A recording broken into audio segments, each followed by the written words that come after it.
A descoberta da Beck de que essa criatura tinha mãos. A descoberta de que essa criatura um dia andou ereta sobre a terra, como nós, porque era um de nós. Isso mudou tudo.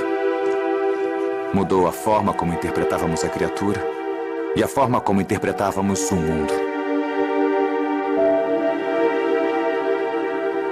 Aquele osso foi trabalhado. Ele foi talhado à mão. Aquele entalhe na ponta devia segurar alguma coisa. E encontramos algas fibrosas dentro dele que teriam a função de prender aquela coisa lá. E aí eu me lembrei. No cais, eu tinha examinado os ferimentos no tubarão e encontrei uma coisa que eu não tinha entendido o que significava naquela época. O ferrão da raia lixa. Ele se encaixava perfeitamente no entalhe do osso. Aquele osso havia sido modelado. Era uma ferramenta. Todas aquelas histórias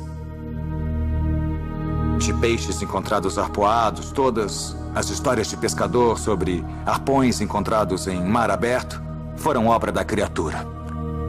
Não só tínhamos um ser que descendia dos humanos, mas também que fabricava ferramentas. E ele havia aprendido a desarmar uma raia e usar o seu ferrão para matar peixes. E se fosse o mesmo animal das gravações, ele tinha linguagem. Não se tratava mais de que animal estávamos analisando. A questão era muito mais importante agora. Se essa criatura é parte da árvore genealógica humana, o quanto ela é humana? Será que ela se organiza em sociedade? Sabemos que ela vive em grupos. Ela tem emoções? Ela sente empatia? O quanto essa criatura é humana?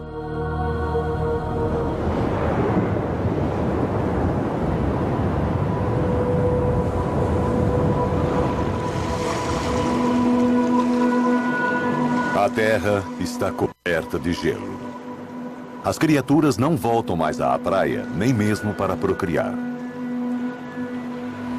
A terra firme agora lhes parece um local frio e estranho. Um batedor solitário nada à frente de seu bando antes que o bando faça uma travessia em mar aberto.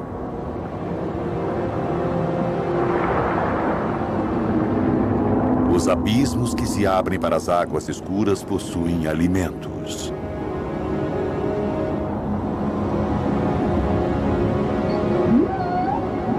Há baleias nadando aqui. Assim como os tubarões que as caçam.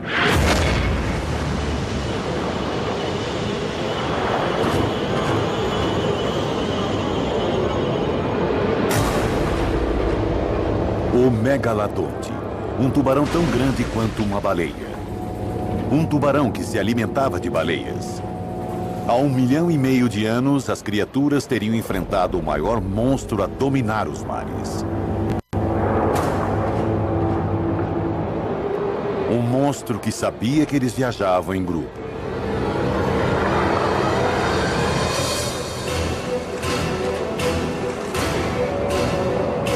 O grupo está se aproximando.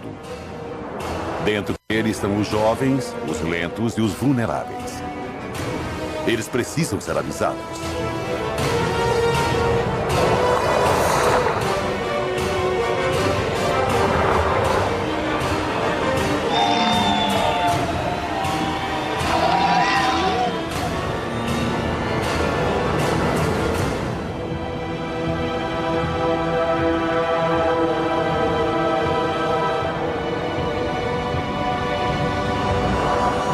Eles não o veem, mas ele os vê. Assim como ataca as baleias, o enorme tubarão atacará o grupo por baixo.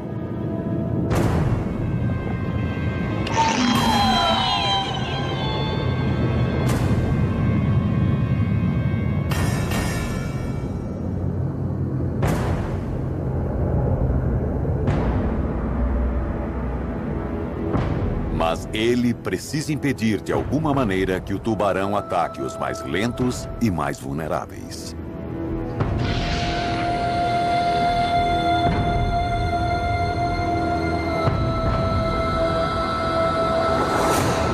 É ele a quem o tubarão atacará.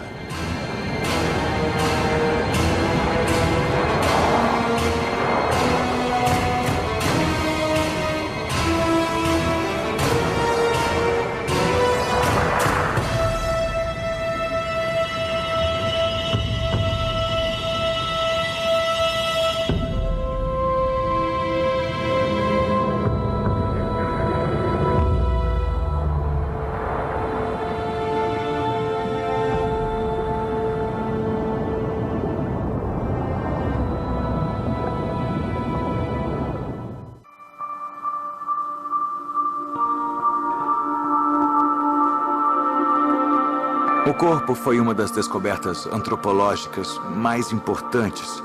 Talvez uma das descobertas científicas mais importantes da história humana. A definição da história humana teria que ser revista. Essa criatura tinha inteligência para fabricar ferramentas, polegares opositores e evoluiu de um ancestral primata, que tinha a capacidade de andar ereto na terra como nós. Um membro da nossa própria árvore genealógica. A questão era qual a distância entre essas ramificações. Mas a pergunta que eles estavam prestes a responder era ainda mais básica. Como era a criatura fisicamente?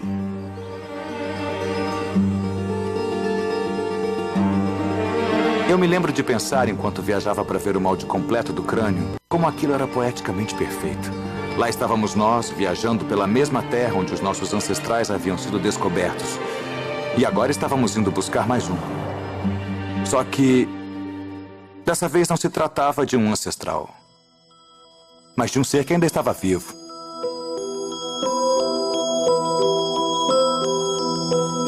O meu nome é Dra. Liane Visser. Eu sou antropóloga forense no Departamento de Evolução Humana na Universidade de Witwatersrand, na África do Sul. Eu trabalho principalmente com fósseis humanos, embora eu às vezes analise casos contemporâneos em investigações criminais.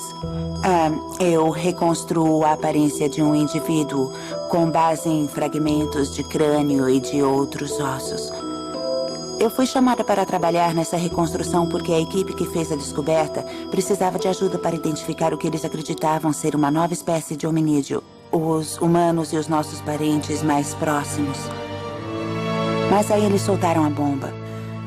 Não se tratava de uma descoberta de fóssil, mas de um ser contemporâneo.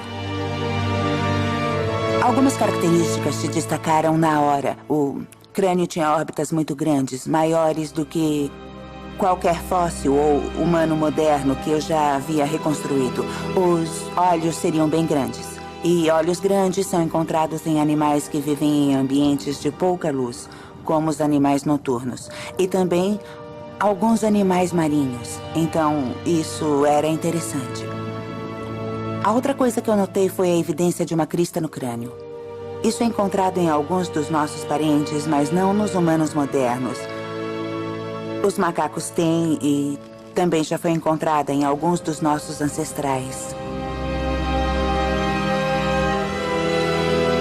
Usando um tomógrafo, a doutora Visser conseguiu mapear o interior da caixa craniana e, a partir disso, deduzir o tamanho e o formato das partes componentes do cérebro. Ela descobriu que as partes que nos humanos correspondem à interpretação dos sons era bastante desenvolvida. Isso sugeria que o sentido da audição era muito importante para a criatura. As imagens também deram à equipe outra informação estrutural. A abertura no fragmento frontal do crânio era ligada a uma extensa série de cavidades sinusais dentro do crânio. O formato e as características do crânio revelavam o quanto era elaborada a capacidade acústica dessa criatura. O formato côncavo na frente do crânio indicava que ela possuía um melão. O melão é uma massa especializada de tecido adiposo que permite que golfinhos e baleias usem a ecolocalização. Isso significa que essa criatura é capaz de emitir e captar sons numa faixa muito extensa. Não era um respirador. não era usado para respirar, era usado para canalizar sons. A reconstrução do crânio provou que a criatura usava a ecolocalização. Agora tínhamos certeza de que essa criatura havia produzido som e tinha a capacidade de emitir os chamados da gravação, os sons que nunca tinham sido identificados até agora.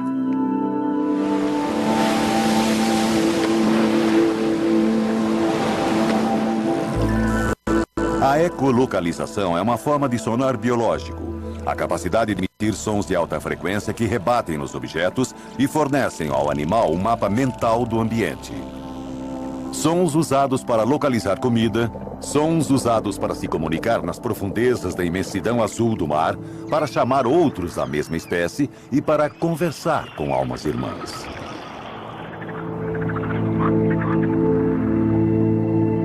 Agora não tínhamos dúvidas de que aquele animal havia produzido o bloop. Era o mesmo animal que estava na gravação do bloop de 1997. Era o mesmo animal que estava na gravação no estado de Washington em 2004. E era o mesmo animal que estava na gravação sul-africana, o que conversava com golfinhos.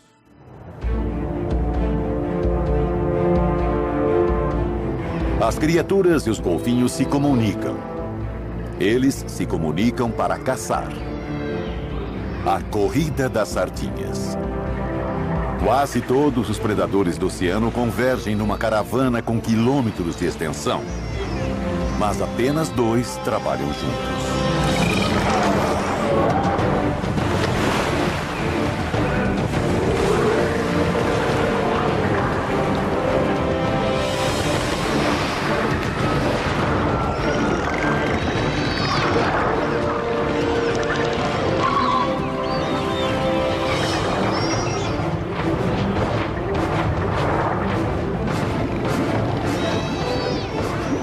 Compartilhando a tática e com o uso de ferramentas, ambos conseguirão o seu alimento. Eles encurralam o cardume e se revezam em mergulhos no meio da grande aglomeração. As sardinhas são cercadas e capturadas.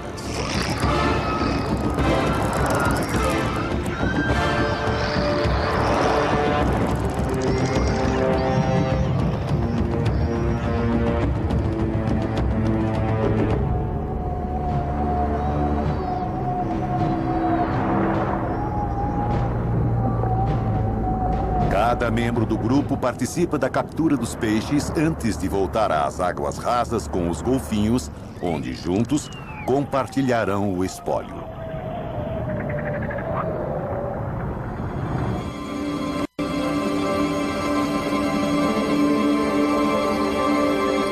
Nós somos uma espécie solitária que fica se perguntando o que mais pode haver no mundo. E agora nós estávamos diante de uma outra inteligência. Uma nova criatura parecida conosco.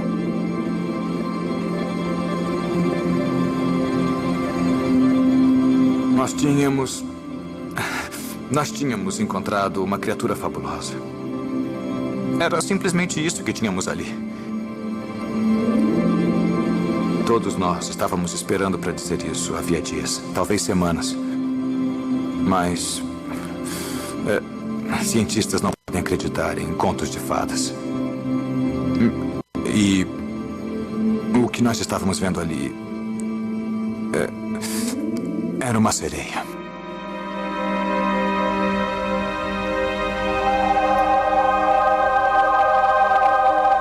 Aí eu me perguntei como essa coisa ficou escondida tanto tempo.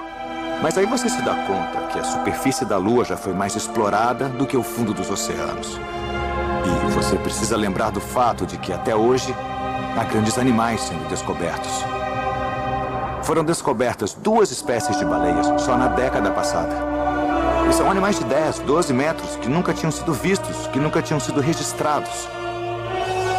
Animais gigantescos encontrados pela primeira vez nos últimos 10 anos. Então sim, é possível. Ainda é possível permanecer escondido. Mas claro, esse animal que encontramos já tinha sido registrado. Nós não temos um registro científico dele, mas existem outros registros. Nós o conhecemos. Nós sempre o conhecemos. relatos vieram de marinheiros do mundo todo.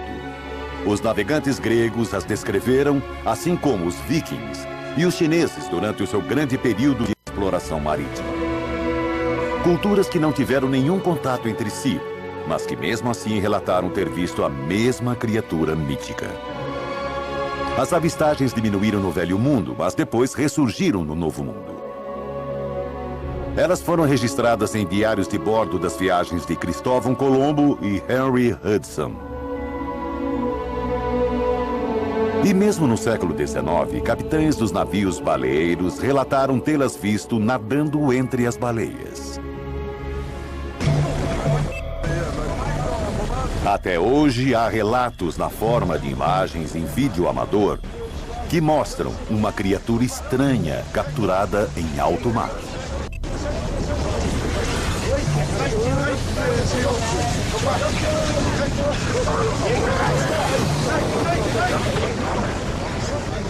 As avistagens mais recentes são de pescadores que trabalham em alto mar. A mais antiga foi encontrada num deserto criado que um dia foi mar.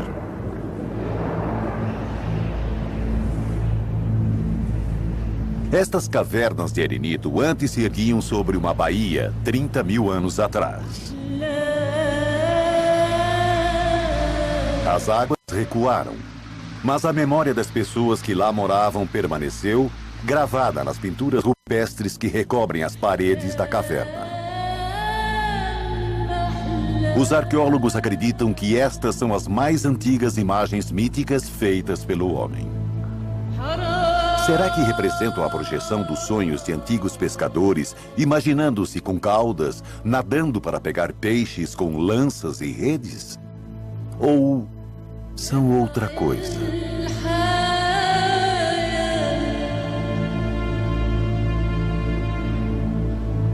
Os primeiros humanos lutavam ferozmente por locais de caça e pesca. Usavam a força contra tribos rivais e contra qualquer ameaça a uma fonte de alimento importante. Será isso que essas pinturas mostram? Serão essas pinturas um registro do conflito do homem com criaturas que hoje estão relegadas aos mitos? Será que nós as levamos à extinção? Ou, por nossa causa, elas se esconderam?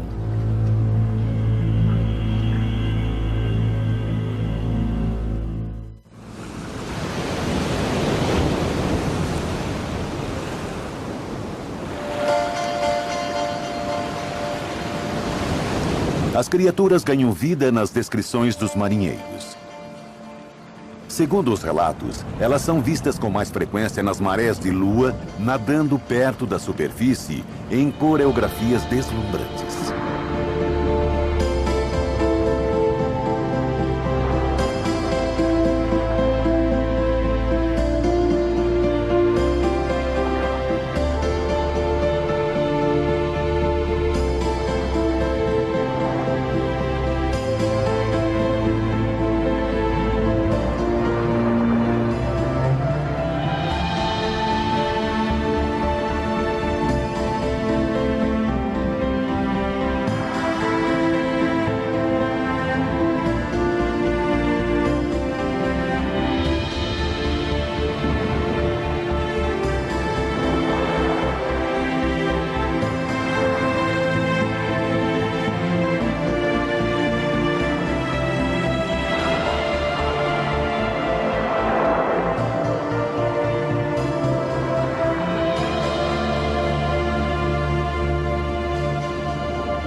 Já tínhamos feito tudo o que podíamos na África do Sul e preparamos tudo para voltar para os Estados Unidos. Mais uma vez, os sul-africanos dificultaram a permissão para retirarmos o material do país. Devíamos imaginar o que ia acontecer. É bem difícil lembrar disso agora. Lembrar de como estávamos animados. Bom, eu só aceitei falar aqui porque eu acho que vai ajudar. A Beck e eu acreditamos nisso. Para mim, Brian é um pouco mais cético. Ele não tem esse tipo de fé. E eu não posso culpá-lo. Certamente não depois do que aconteceu.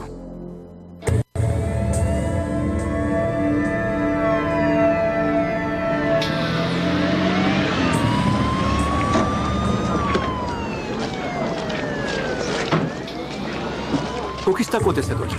De onde você tirou isso? Eu tentei segurar o Brian. E depois daquilo, eu tentei ajudá-lo. Durante semanas, mas ele ficou arrasado. Todos nós ficamos. A polícia confiscou todo o material. Todos os arquivos. Confiscou os testes de laboratório. O crânio reconstruído nós trouxemos. O corpo.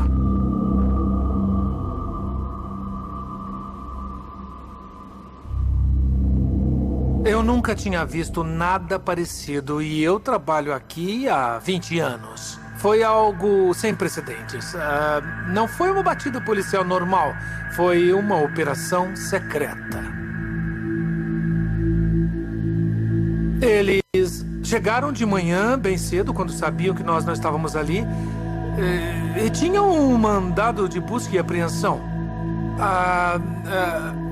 Confisco de uma descoberta de importância nacional. Eu nunca ouvi falar disso, sabe? Nós sabemos quem fez isso. Nós sabemos quem está por trás disso. Os testes com sonares. Se provássemos isso, eles teriam que parar com os testes. Eles teriam que admitir que tinham uma arma sonora.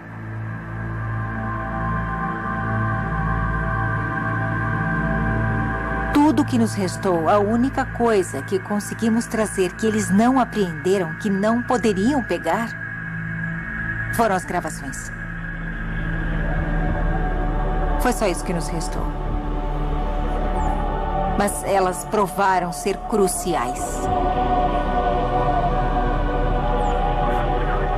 As grandes baleias migram para águas mais quentes para dar à luz seus filhotes. Um ritual antigo. Uma jornada de milhares de quilômetros. Uma jornada que elas não fazem sozinhas.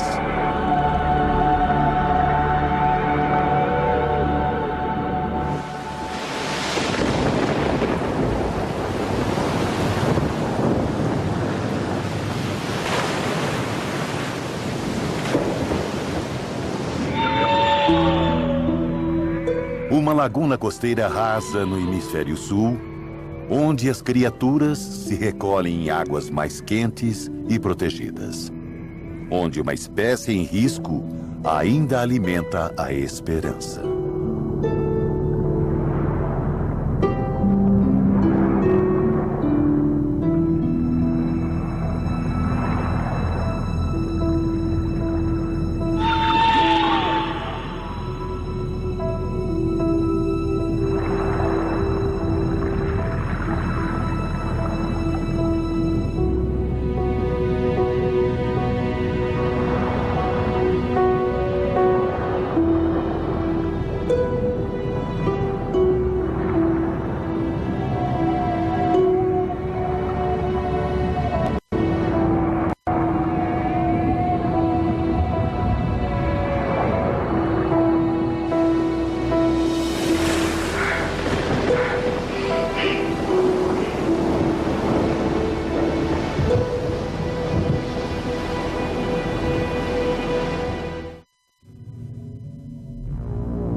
De volta aos Estados Unidos, nós estávamos em choque. Não podemos ficar na África do Sul porque nossos vistos foram cancelados. E quando voltamos para Washington, nós fizemos protestos formais aos governos americano e sul-africano ao mesmo tempo. Depois de um tempo, os sul-africanos responderam. Eles haviam feito testes com o DNA que haviam confiscado da universidade. Queriam nos mostrar os resultados.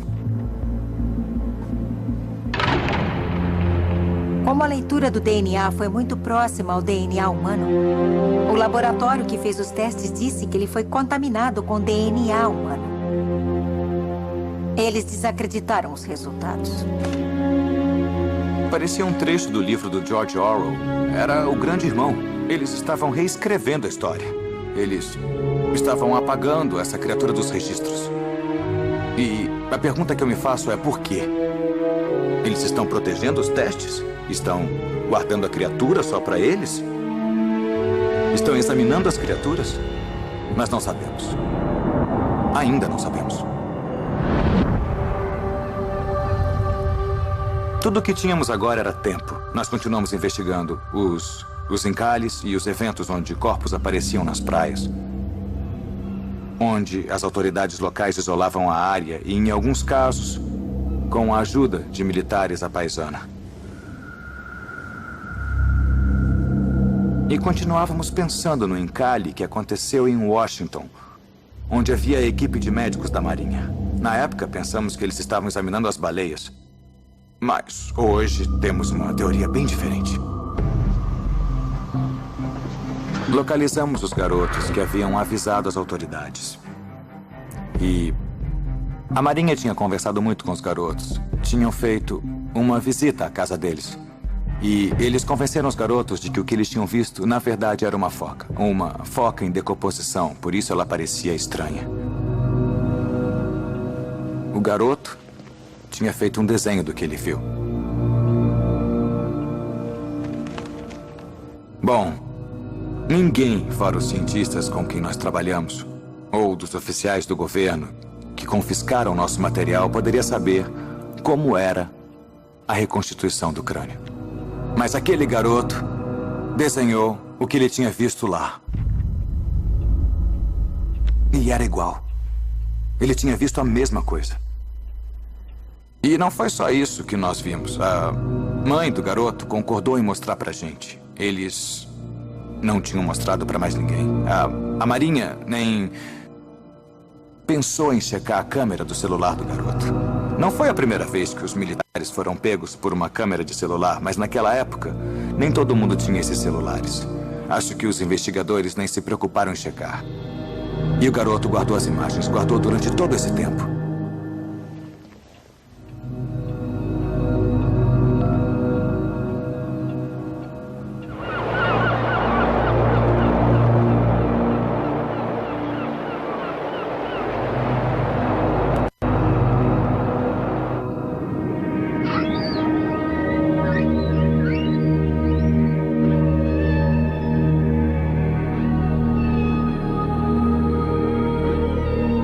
As sereias viajam com as baleias. Viajam com o novo membro do grupo. Será a primeira viagem às águas cheias de alimento do norte. As baleias oferecem proteção contra as orcas e os tubarões de mar aberto. E as fêmeas com seus bebês aproveitam a corrente, poupando energia para a longa jornada pela costa do Pacífico.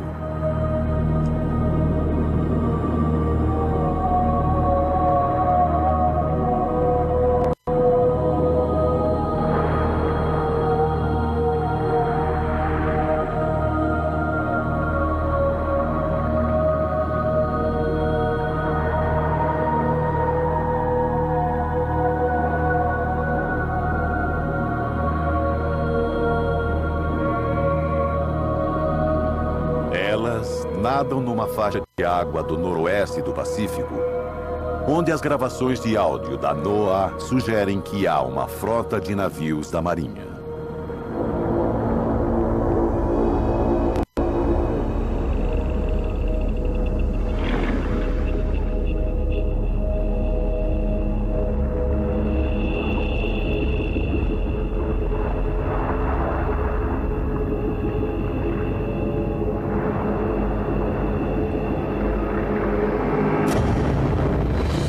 Os relatos de corpos encalhando em praias no mundo todo, nós já podíamos deduzir do que aquilo se tratava. Nós precisávamos mais do que as gravações do bloop ou da imagem do celular. Precisávamos de algo mais concreto. Tínhamos que encontrá-las. Brian pediu que revisássemos os locais onde tinham acontecido os encalhes em massa. Ele queria cruzar os dados dos relatos e do encontro de corpos estranhos com a presença da Marinha. Aí, ele pediu que revisássemos as datas. Quando tinham acontecido? Ele queria saber em que época do ano aconteceu.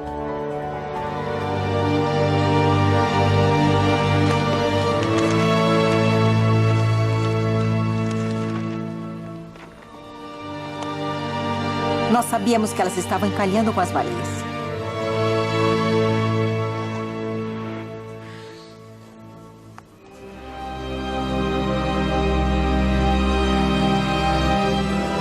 O que descobrimos é que aquilo acontecia nas rotas migratórias. Elas não só se associavam às baleias, elas viajavam juntas, migravam com elas. Agora nós podíamos prever onde encontrá-las com base nas rotas das baleias em cada época do ano.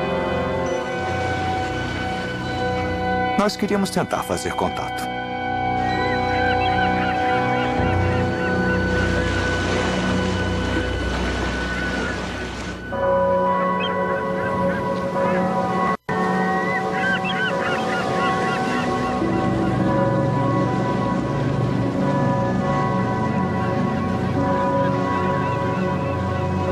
Nós descobrimos que as criaturas estavam usando rotas migratórias conhecidas, usadas pelas baleias. Aí, nós estudamos os dados migratórios para descobrir onde encontrá-las. Onde poderíamos ter a chance de encontrar um grupo em migração. E agora, nós tínhamos como contatá-las. Nós tínhamos a gravação sul-africana. O plano era tocar a gravação do diálogo, dentro da água. Nós sabíamos que era uma espécie de chamado e esperávamos ouvir uma resposta.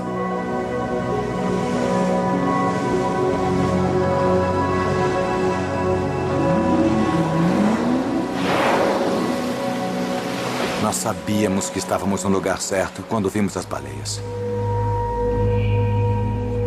Aí nós tocamos a gravação e ficamos esperando para ver se aparecia alguma coisa.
Havia alguma coisa ali. Brian acredita que ele viu alguma coisa. E eu acho que também vi.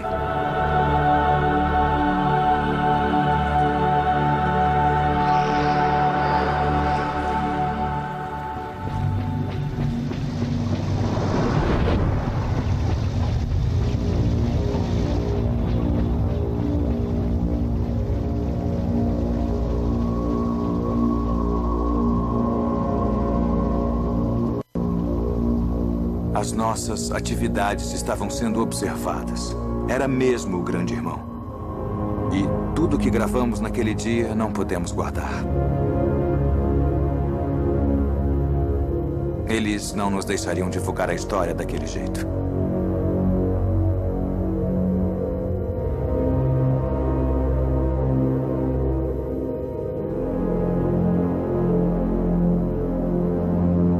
Brian foi o primeiro a sair da agência.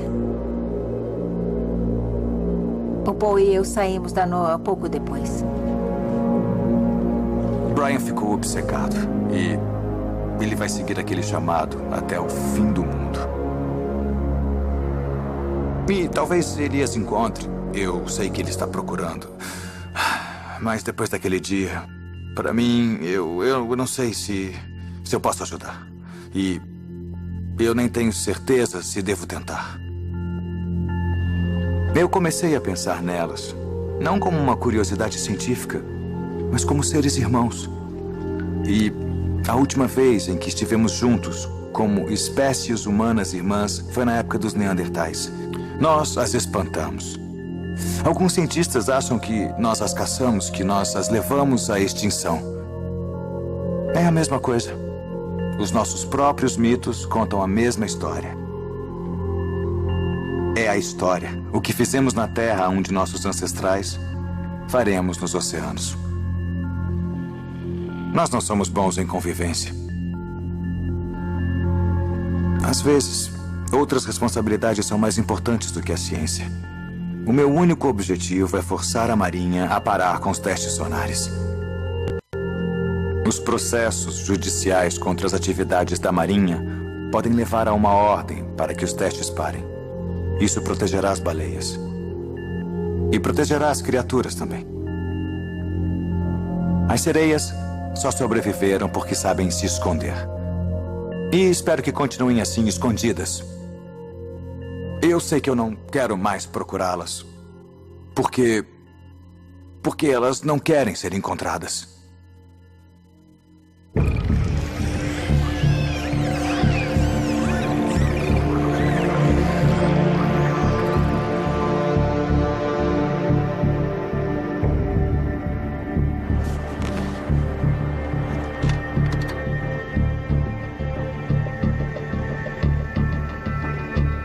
Eles só me pediram para analisar as partes da pelve e da perna do espécime e eu nunca cheguei a ver o resto. Tudo o que eu posso dizer é que aquilo não foi o resultado de alguma estranha doença óssea ou alguma deformidade. O que era a criatura? Eu não sei. Eu só posso dizer que sei de onde veio. Não tenho dúvida nenhuma de onde ela veio.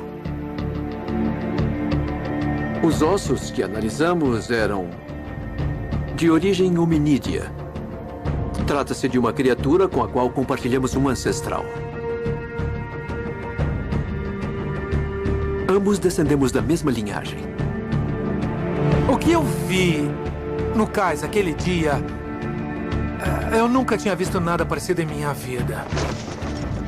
Eu passei a vida inteira perto do mar. Passei a vida inteira estudando o mar. E eu nunca tinha visto uma criatura como aquela. Era uma criatura desconhecida da ciência. Eu fico ouvindo as gravações sem parar na minha cabeça. A primeira do estado de Washington, a segunda da África do Sul. Tentando descobrir, mas não consigo. Eu não sei o que elas são, eu não sei o que elas estão dizendo. Eu nunca ouvi nada parecido. A única criatura com tal nível de complexidade linguística que eu já ouvi foram os seres humanos. Somos nós. Como eu disse, fazer uma reconstrução é montar um quebra-cabeça. As peças precisam se encaixar para a imagem fazer sentido. Sentido biológico. Se uma peça, só uma peça, não se encaixar na reconstrução, não funciona. Na minha opinião, os moldes que me foram enviados são de origem genuína. Eram moldes genuínos. Eram mesmo de um animal. Chame como quiser. Esqueça o que estamos afirmando. Esqueça as gravações que foram feitas. Esqueça os depoimentos juramentados de outros cientistas. E esqueça as nossas próprias referências culturais às sereias. Existe uma outra cultura que se recorda delas. A natureza não mente, então observe a natureza. Ainda há alguns lugares no planeta em que golfinhos selvagens caçam com os pescadores. Eles ajudam os seres humanos a pegar peixes. Isso acontece no Brasil, na costa da África Ocidental e no sudeste da Ásia. Os pescadores entram na água, na parte rasa, e aí eles chamam os golfinhos. Golfinhos selvagens. Golfinhos que vivem no mar. E os golfinhos atendem o chamado, trazendo cardumes em direção à praia. Então os pescadores cercam os cardumes de todos os golfinhos com suas redes. Mas os golfinhos não entram em pânico, eles ficam totalmente calmos. Eles sabem que os pescadores os deixarão sair quando puxarem as redes. Eles deixam os golfinhos saírem antes de puxarem os peixes para a terra. Aí, os golfinhos esperam na parte rasa, agitados com a expectativa até que os pescadores lhes dão a sua parte. Eles jogam peixes para os golfinhos comerem. Ou seja, eles dividem a pescaria.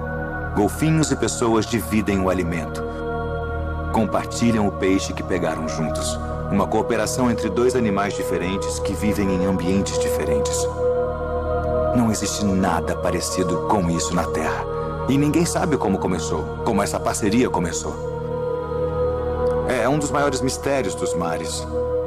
Como essa parceria entre pessoas e golfinhos evoluiu. Como as pessoas conseguiram ensinar os golfinhos a fazer isso? Bem, nós não ensinamos. Nós não ensinamos aos golfinhos, eles nos ensinaram. E acho que aprenderam isso com outra espécie. Nós não somos a única cultura que tem uma memória das sereias.